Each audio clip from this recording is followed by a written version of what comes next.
करते हैं अपने फर्स्ट क्वेश्चन से। पहला क्वेश्चन है हमारा, दिए गए वाक्य में रेखांकित खंड को प्रतिस्थापित करने के लिए सबसे उपयुक्त विकल्प का चयन करना है। पिताजी मेरे लिए कुछ कपड़े ले आए। यहाँ पर जो मेरे लिए लिखा हुआ है इसको रिप्लेस करके हम यहाँ पर क्या लिख सकते हैं, तो यहाँ पर इसको चेंज करने की कोई भी आवश्यकता नहीं है, यानी कि किसी भी बदलाव की आवश्यकता नहीं है। ये बिल्कुल सही सेंटेंस लिखा हुआ है। पिताजी मेरे लिए कुछ कपड़े ले आए, यहाँ पर मेरे लिए काम किया जा रहा है, अतः यहाँ संप्रदान कारक है। जब किसी के लिए कोई काम किया जाता है तो वहाँ पर संप्रदान कारक होता है। कारक के जो चिन्ह होते हैं उनको ध्यान में रखेंगे। कर्ता कारक का चिन्ह ने होता है। कर्म के लिए को यूज़ होता है। करण के लिए से यूज़ होता है या फिर के द्वारा यूज़ होता है किसी साधन के लिए। संप्रदान में के लिए यूज़ होता है। वाक्य में प्रयुक्त संज्ञा या सर्वनाम शब्दों के साथ क्रिया का संबंध जो है वो कारक कहलाता है। नेक्स्ट क्वेश्चन, समानार्थी शब्द का चयन करना है। कमल का समानार्थी होता है अरविंद। कमल के पर्यायवाची समानार्थी शब्दों की बात करें तो पंकज, जलज, अंबुज, सरोज, सतदल, नीरज, इंदिवर, सरसिज, अरविंद और नलिन, ये सभी कमल के पर्यायवाची हैं। अमृत के पर्यायवाची की बात करें तो सुधा, सोम, पीयूष, अमी, ये सभी जो हैं अमृत के पर्यायवाची हैं। सूर्य के पर्यायवाची हैं दिनकर, दिवाकर, रवि, भास्कर, भानु और दिनेश। तो यहाँ पर हमारा करेक्ट आंसर है अरविंद। कमल का पर्यायवाची है अरविंद। हाथ मलना, इस मुहावरे का क्या अर्थ है, तो हाथ मलना का अर्थ है पछताना। अक्ल पर पत्थर पड़ना, बुद्धि से काम न लेना। जहर का घूंट पीना, अपमान सहन करना। सही वर्तनी वाले शब्द का चयन करना है। यहाँ पर जो मातृहीन लिखा हुआ है ये बिल्कुल सही है। ऑप्शन नंबर ए में मातृहीन वर्ड होता है और इसका मतलब होता है माता से रहित। जिसकी मां ना हो उसे मातृहीन कहा जाता है। मेरी प्रार्थना, याचना, पूजा और आराधना में से क्या यहाँ पर फिल करेंगे।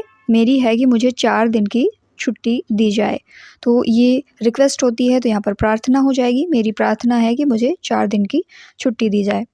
गिड़गिड़ाना या क्षमा की कामना करने को याचना कहते हैं। अपने इष्ट की अर्चना करने को पूजा कहा जाता है, तो यहाँ पर सटीक वर्ड होगा प्रार्थना। इस वाक्यांश के लिए एक सार्थक शब्द दीजिए। वाक्यांश है, वह बात जो कि जनसाधारण में चलती आ रही है, इसे किंवदंती कहा जाता है। जनसाधारण में काफ़ी दिनों से चलती आ रही किसी बात के लिए वर्ड यूज़ करते हैं किंवदंती। कूपमंडूक वर्ड जो होता है इसका मतलब होता है कुएं का मेढक, यानी कि एक ऐसा व्यक्ति जो संकुचित अनुभव ज्ञान के साथ पूरी ज़िंदगी बिता देता है। कूपमंडूक यानी कि उसे बहुत कम नॉलेज है, अनुभव उसका बहुत कम है, तो उसे कूपमंडूक उसके लिए यूज़ करते हैं। कपोल कल्पित का मतलब होता है बिना किसी आधार के अपने मन से बना ली गई मनगढ़ंत कहानी, इसको कपोल कल्पना या कपोल कल्पित कहते हैं। यमुना के लिए समानार्थी शब्द क्या होगा, तो यमुना को अर्कजा भी कहा जाता है। यमुना के समानार्थी शब्द जैसे अर्कजा है कृष्णा, रवितनया, सूर्यसुता, तरणी। मेनली सूर्यपुत्री इसका जो है सिनोनिम होता है, सूर्यपुत्री कहते हैं यमुना को। तो सूर्यपुत्री से 2-3 बने हुए हैं, जैसे रवितनया, तनया का मतलब पुत्री, तो रवितनया हो जाएगा। सूर्यसुता, सुता मतलब पुत्री, तो सूर्य की पुत्री यमुना। तरणी भी यमुना को कहते हैं। इसी के साथ अगर हवा की बात करें तो हवा के पर्यायवाची हैं वायु, पवन, शमीर, अनिल, वात, मारुत, पवमान, प्रभंजन, प्रवात, समीरण, ये सभी जो हैं हवा के समानार्थी शब्द हैं। विश्व को जगत, लोक, दुनिया, संसार या जग इन नामों से जानते हैं, तो यहाँ पर यमुना का समानार्थी क्या हो जाएगा, अर्कजा। आँख लगना, इस मुहावरे का सही अर्थ है झपकी आना।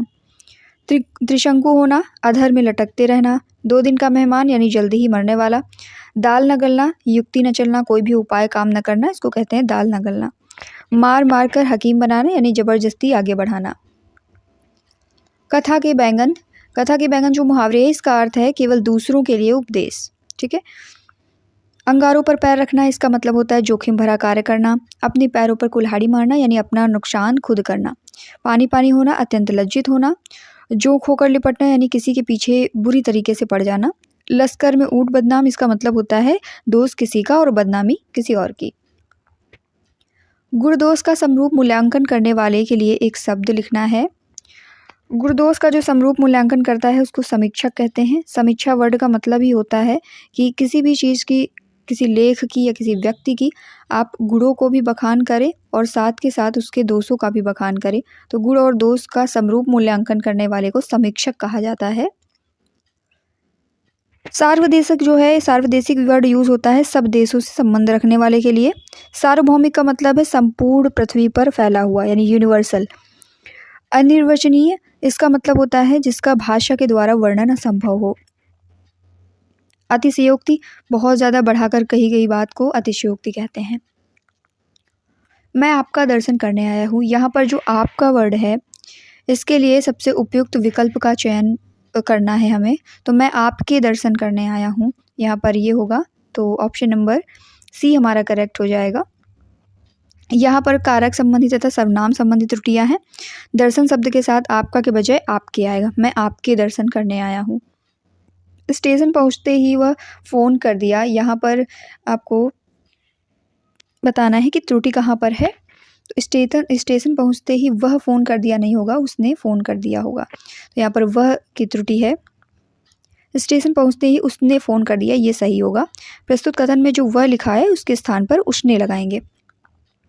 सलिल, ये किसका पर्यायवाची है? तो सलिल जो है ये जल का पर्यायवाची है। जल के कुछ अन्य पर्यायवाची जैसे पानी, नीर, मेघ पुष्प, अमृत, तोय, अम्ब, वार, पय, ये सभी जल के पर्यायवाची हैं। कमल के पर्यायवाची की बात करें तो पंकज, जलज, अम्बुज, सरोज, सतदल, नीरज, इंदिवर, सरसिज, अरविंद और नलिन हैं। अग्नि के पर्यायवाची आग, अनल, दहन और पावक, ज्वलन, धूमकेतु, हुताशन, वैश्वानर, ज्वाला, ये सभी अग्नि के पर्यायवाची हो जाएंगे। वायु के पर्यायवाची कौन कौन से हैं? तो वायु के पर्यायवाची जैसे पवन है, समीर, हवा, अनिल, वात, मारुत, ये सभी वायु के पर्यायवाची हैं। बजट के ऊपर बहस होगी, बजट के ऊपर बहस होगी, यानी बजट पर बहस होगी, यहाँ पर सही है, के ऊपर की बजाय यहाँ पर वर्ड यूज़ होगा। तो ऑप्शन नंबर सी हमारा करेक्ट है। अब इसके बाद गद्यांश दिया गया है, यहाँ पर आपको गद्यांश में से क्वेश्चन दिए जाएंगे और उनके आंसर देने हैं। एक साधु थे, भिक्षाटन से मज़े से दिन रात गुजारते और आनंद पूर्वक भजन करते थे। एक दिन महत्वाकांक्षा सिर पर चढ़ी, झोपड़ी के चूहों से निपटने के लिए एक बिल्ली पाली। बिल्ली के लिए दूध की जरूरत पड़ी तो गाय खरीद लाए। गाय को साथ संभाल के लिए महिला की आवश्यकता पड़ी, महिला से शादी कर ली, परिवार बना। संत बनकर लोक कल्याण करने का लक्ष्य कहीं से कहीं चला गया। भौतिक आकांक्षाओं का जाल जंजाल इतना बढ़ गया कि परमार्थ का लक्ष्य पूरा करने के लिए कुछ भी नहीं बचता था। सारी क्षमता उसी में खत्म हो जाती थी। सपनों का जमघट ही शेष रह जाता है। कहने का तात्पर्य है कि हमारे लक्ष्य की ओर ध्यान देना चाहिए। तो इस गद्यांश को पढ़ करके हमें आंसर देना है कि आवश्यकता के स्थान पर उचित शब्द लिखना है। आवश्यकता के स्थान पर और क्या वर्ड लिखा जा सकता है? तो आवश्यकता यानी नीड, इसको ज़रूरत से रिप्लेस कर सकते हैं। अक्लमंद नहीं होगा, परिश्रम भी नहीं होगा और आनंदित भी नहीं होगा। आवश्यकता को रिप्लेस किया जा सकता है ज़रूरत से। महत्वाकांक्षा शब्द का उचित अर्थ क्या है? महत्वाकांक्षा का अर्थ होता है उन्नति को प्राप्त करने की इच्छा। ठीक है, ऑप्शन नंबर सी हमारा करेक्ट हो जाएगा। परमार्थ का विलोम क्या होगा? इसी गद्यांश से लिए गए ये शब्द हैं। तो यहाँ पर जो परमार्थ है इसका अर्थ होगा स्वार्थ। झोपड़ी के चूहों से निपटने के लिए साधु ने क्या किया? झोपड़ी के चूहों से निपटने के लिए साधु ने बिल्ली पाल ली थी। सही वर्तनी वाले शब्द का चयन करना है। तो यहाँ पर जो वाल्मीकि लिखा हुआ है ये बिल्कुल सही है। ऑप्शन नंबर बी हमारा करेक्ट है। वाल्मीकि नहीं होता है, वाल्मीकि नहीं होता है, यहाँ पर वाल्मीकि होता है। ऑप्शन नंबर बी करेक्ट हो जाएगा। रेखांकित शब्द का पर्यायवाची लिखना है। आधुनिक का पर्यायवाची क्या होगा? आधुनिक युग में विज्ञान महत्वपूर्ण है। तो यहाँ पर जो आधुनिक लिखा हुआ है इसका पर्यायवाची होगा अर्वाचीन। पर्वत के पर्यायवाची हैं जैसे पहाड़, गिरी, अचल, शिखर और नग। अंधकार के पर्यायवाची अंधेरा, तम, तिमिर, अंधियारा। और पवन के पर्यायवाची हैं हवा, समीर, वायु, अनिल और मरुत। लोहा मानना, इस मुहावरे का सही अर्थ क्या होगा?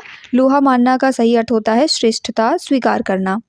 कुछ और मुहावरे दिए गए हैं जैसे कटे पर नमक छिड़कना, इसका अर्थ होता है दुखी को और दुखी करना। कमर कसना, तैयार होना। फटे हाल होना यानी गरीब होना। कान खड़े होना, सावधान होना। ये मुहावरे भी आप ध्यान में रखेंगे। हमारे बेटे के विवाह के उपलक्ष्य में भोज होगा, यहाँ पर बताना है कि किस भाग में त्रुटि है। तो ये जो उपलक्ष्य लिखा हुआ है, उपलक्ष्य इस तरीके से नहीं लिखा जाता है, उपलक्ष्य होता है, उपलक्ष्य। तो ये वर्ड सही है, यहाँ पर जो उपलक्ष्य लिखा है यहाँ पर त्रुटि है। उपलक्ष्य सही शब्द है। नेक्स्ट क्वेश्चन, दिए गए सेंटेंस में हमको वो पार्ट बताना है जिसमें त्रुटि है यानी मिस्टेक है। गांधी जी सत्य या अहिंसा में विश्वास रखते थे। तो यहाँ पर जो लिखा हुआ है सत्य या अहिंसा, यहाँ पर या की जगह व या फिर और होना चाहिए। सत्य और अहिंसा में विश्वास रखते थे, तो सेकंड पार्ट जो है हमारा इसमें त्रुटि है, सेकंड पार्ट दिया गया ऑप्शन नंबर डी में, तो ऑप्शन नंबर डी हमारा करेक्ट हो जाएगा। सत्य और अहिंसा होता है। सामान्य नियम के विरुद्ध बात वाक्यांश के लिए एक शब्द होगा। सामान्य नियम के विरुद्ध जो बात कही जाती है उसके लिए अपवाद वर्ड यूज होता है, यानी एक्सेप्शन। जो पहले जन्मा हो उसके लिए अग्रज यूज करते हैं, जो बाद में जन्मा हो उसके लिए अनुज। जिस पुस्तक में 8 अध्याय हो उसे अष्टाध्यायी कहते हैं। जो इंद्रियों द्वारा जाना ना जा सके उसे अगोचर कहा जाता है। सब लोगों से संबंध रखने वाला सार्वजनिक। मुझे मज़ा आती है रेखांकित शब्द में त्रुटि बताना है, तो यहाँ पर लिंग के कारण जो है त्रुटि है। मुझे मज़ा आता है होगा, आती है नहीं होगा। दिए गए वाक्य का शुद्ध रूप होगा मुझे मज़ा आता है। इस वाक्य में लिंग संबंधी त्रुटि है। मज़ा जो है ये एक पुल्लिंग शब्द है, इसलिए मज़ा के साथ आती के बजाय यहाँ पर आता यूज़ किया जाएगा। लिंग को अगर डिस्क्राइब करें यहाँ पर, तो लिंग की परिभाषा है कि संज्ञा के जिस रूप से किसी भी व्यक्ति, वस्तु या भाव के नर या मादा होने का ज्ञान होता है उसे लिंग कहते हैं। बिजली बड़े जोर से कड़क, गरज, कुड़क या फिर चिंगाड़ रही है, तो यहाँ पर क्या फिल होगा, यहाँ पर कड़क वर्ड यूज़ होगा। बिजली बड़े जोर से कड़क रही है। बादल गरजते हैं, हाथी चिघाड़ता है, और बिजली के लिए यहाँ पर कड़क वर्ड यूज़ होगा। बरसात में मेंढक क्या करते हैं, टर्राते हैं। शेर दहाड़ता है, कोयल कूकती है, और गधा रंभाते हैं। समान उदर से जन्म लेने वाले को सहोदर कहा जाता है। साथ ही जिसके समान कोई दूसरा ना हो उसके लिए अद्वितीय वर्ड यूज़ होता है। जिसके पास कुछ भी ना हो अकिंचन कहते हैं उसको। दोपहर के बाद का समय अपराह्न कहलाता है। ये जो अकिंचन वर्ड है ये कई बार पूछा गया है एग्जाम में। दोपहर के बाद के समय को अपराह्न कहते हैं, दोपहर से पहले के समय को पूर्वाह्न कहा जाता है। भगवान में विश्वास रखने वाले को आस्तिक कहते हैं, और यहीं पर भगवान में विश्वास न रखने वाले को नास्तिक कहा जाता है। जो तुरंत कविता बना ले उसे आशु कवि कहते हैं, और नीले रंग के फूल को इंदिवर कहा जाता है। सही वर्तनी वाले शब्द का चयन करना है। यहाँ पर जो विभीषिका लिखा हुआ है ये सही वर्तनी का शब्द है। ऑप्शन नंबर ए हमारा करेक्ट है। हथेली पर सरसों उगाना, इस मुहावरे का सही अर्थ है असंभव काम को संभव करना। 9 2 11 होना का अर्थ होता है भाग जाना। घोड़े बेचकर सोना यानी बेफिक्र होना, चिंता न होना। ईद का चांद होना, बहुत दिनों बाद दिखाई देना। वाक्यांश के लिए उपयुक्त शब्द हमें चूज करना है, तो यहाँ पर जो अपना उद्देश्य सिद्ध होने पर संतुष्ट हो उसे कृतार्थ कहते हैं। उपकार मानने वाले को कृतज्ञ कहा जाता है, उपकार न मानने वाले को कृतघ्न कहा जाता है। दहेज प्रथा भारतीय समाज पर एक बहुत बड़ा क्या है, कलंक है। विपत्ति का विलोम क्या होगा, तो विपत्ति का विलोम संपत्ति होगा। आविर्भाव का विलोम होगा तिरोभाव। प्रशंसनीय का विलोम होगा निंदनीय, और जड़ का विलोम होता है चेतन। शिकारी के लिए समानार्थी शब्द होगा आखेटक। आखेट शिकार करने को कहते हैं, वहीं पर आखेटक जो है वो शिकारी के लिए यूज हो जाएगा। संधि का विलोम क्या होगा, तो संधि का विलोम विग्रह होता है। आग्रह का दुराग्रह होगा। समास का व्यास होता है। संधि का मतलब है दो शब्दों को जोड़ना, और जो विग्रह है इसका मतलब होता है अलग करना, इसलिए संधि का विलोम क्या हो जाएगा, विग्रह। जीवन भर मैं सत्य का पालन करूंगा, तो इसमें रेखांकित शब्द के लिए उचित शब्द जीवन भर के लिए आजीवन वर्ड यूज हो सकता है। आजीवन का मतलब भी होता है जीवन, जीवन भर। यह नेता मंत्रि परिषद में नहीं है, तो इसमें सबसे उपयुक्त विकल्प कौन होगा जो इसको रिप्लेस कर सके, तो यहाँ पर किसी भी बदलाव की आवश्यकता नहीं है। यह नेता मंत्रिपरिषद में नहीं है, ये बिल्कुल सही सेंटेंस लिखा हुआ है। नेक्स्ट क्वेश्चन, दिए गए वाक्य में रेखांकित खंड को प्रतिस्थापित करने के लिए सर्वाधिक उपयुक्त विकल्प का चयन करना है। यहाँ पर जो के बहाने से लिखा हुआ है, यहाँ पर से वर्ड नहीं यूज होगा। के बहाने से की जगह पर के बहाने यूज होगा, यानी ऑप्शन नंबर ए हमारा करेक्ट हो जाएगा। पढ़ने के बहाने शिल्पा इधर आती है। दिए गए शब्द में समानार्थी शब्द का चयन करना है, तो लहर का समानार्थी क्या हो जाएगा, उर्मी हो जाएगा। लहर को उर्मी कहते हैं, लहरी कहते हैं, हिलोर कहते हैं, हिलोम, विची या फिर तरंग इसके लिए यूज होता है। अश्व के समानार्थी हैं घोड़ा है, तुरंग, वाज, घोटक, शैंधव और तुरंग। घोड़ा के अश्व के लिए यूज होते हैं घोड़ा है, तुरंग, वाज, घोटक, सैंधव। पक्षी के लिए समानार्थी शब्द हैं विहंग, विहग, खग, पखेरु, परिंदा, चिड़िया। शंकुच जो होता है इसे अंडज, पतंग या द्विज कहते हैं। जिसे आर पार देखा जा सके उसके लिए पारदर्शी वर्ड यूज़ होता है। जिसका कोई आश्रय ना हो उसे निराश्रित कहते हैं। धन की इच्छा रखने वाले को धनेच्छु कहते हैं। आदेश जो निश्चित अवधि तक लागू हो उसे अध्यादेश गुरु कहते हैं। और गुरु के पास आदेश जो निश्चित अवधि तक लागू हो उसे अध्यादेश कहा जाता है। गुरु के पास रहकर पढ़ने वाला अंतेवासी। पहाड़ के ऊपर की जो समतल जमीन है उसे आदित्यका कहा जाता है। और ये वर्ड कई बार एग्जाम में पूछा गया, आदित्यका। पहाड़ के ऊपर की समतल जमीन को क्या कहते हैं? आदित्यका। जिसके समान दूसरा कोई ना हो उसके लिए अद्वितीय वर्ड यूज होता है। अद्वितीय यानी इंग्लिश में इसे यूनिक कहते हैं, जिसके समान कोई दूसरा ना हो। अनुपम जिसकी उपमा ना हो, जिसकी कोई भी उपमा ना हो सके। अद्भुत जिज्ञासा उत्पन्न करने वाला। अनूठा मतलब आश्चर्यजनक।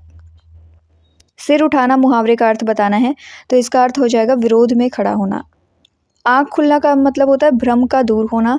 कान कतरना यानी बहुत चतुर होना। घर घाट एक करना, कठिन परिश्रम करना। प्रत्यक्ष का विलोम बताना है। प्रत्यक्ष का विलोम होता है परोक्ष। यहाँ पर निरामिष का विलोम होता है आमिष। और ईलोक का मतलब परलोक, विलोम है इसका। पर्यायवाची शब्द का चयन करना है। बादल का पर्यायवाची होता है पयोधर। पर्वत को पहाड़, अचल, गिरि, भूमिधर या फिर नग कहते हैं। पवन को वायु, हवा, समीर या फिर अनिल कहते हैं। पानी के लिए नीर, जल, वार, सलिल, तोय, उदक, ये सभी वर्ड यूज होते हैं। इसमें एरर बताना है, त्रुटि है जिस पार्ट में वो बताना है हमें। स्कूल का सभी विद्यार्थी इस मैदान में प्रार्थना के लिए आते हैं, तो स्कूल का सभी विद्यार्थी ना होकर के यहाँ पर स्कूल के सभी विद्यार्थी होगा, इसलिए ऑप्शन यहाँ पर पार्ट 1 जो है इसमें मिस्टेक है। ऑप्शन नंबर ए करेक्ट हो जाएगा। पर्यायवाची शब्द का चयन करना है। आभूषण के लिए पर्यायवाची वर्ड यूज हो सकता है अलंकार। अलंकार को आभूषण, भूषण, विभूषण, गहना या फिर जेवर कहते हैं। वसुंधरा पृथ्वी को कहा जाता है, तो इसके पर्यायवाची हो जाएंगे अचला, धरा, जमीन, रत्नगर्भा, मही, वसुधा, धरित्री, क्षिति, उर्वी, भूमि, धरती। सलिल के लिए अंबुर, जल, नीर, तो ये जल के पर्यायवाची हैं सलिल। गंगा के लिए पर्यायवाची शब्द क्या होगा? तो गंगा, भागीरथी को गंगा कहा जाता है। गंगा और नदी के पर्यायवाची है जैसे सरिता, तटिनी, अपगा, जलमाला, प्रवाहिनी। यमुना के पर्यायवाची है सूर्यपुत्री, सूर्यतनया, भानुजा, श्यामा, कृष्णा। तटिनी के लिए सरिता, नदी, अपगा, जलमाला, प्रवाहिनी, ये सभी पर्यायवाची यूज होंगे।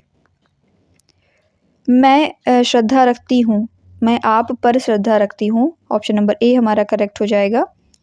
कौन सा समानार्थी शब्दों का युग्म सही नहीं है? तो निशापति जो लिखा हुआ है निशापति दिवाकर, ये समानार्थी शब्द नहीं है, क्योंकि निशापति चंद्रमा को कहा जाता है और दिवाकर जो है ये सूर्य के लिए यूज होता है, तो ये एक दूसरे के समानार्थी नहीं है। चंद्र सुधाकर बिल्कुल सही है, चंद्रमा को सुधाकर भी कहते हैं, राकेश भी कहते हैं, रजनीश भी कहते हैं, शशि रजनीश। लेकिन निशापति और दिवाकर जो हैं ये डिफरेंट वर्ड हैं। निशापति का मतलब है चंद्रमा और दिवाकर का मतलब है सूर्य। अपमान सहन करने वाला, इसके लिए एक शब्द क्या होगा? तो अपमान सहन करने वाले के लिए सहिष्णु वर्ड यूज करते हैं। जो व्यक्ति अपमान या कष्ट को सहन करता है उसे सहिष्णु कहा। दोस्तों एक क्वेश्चन आप सभी लोगों के लिए है, इसका कौन सा आंसर सही होगा कमेंट बॉक्स में जरूर बताएं। एक शब्द देना है।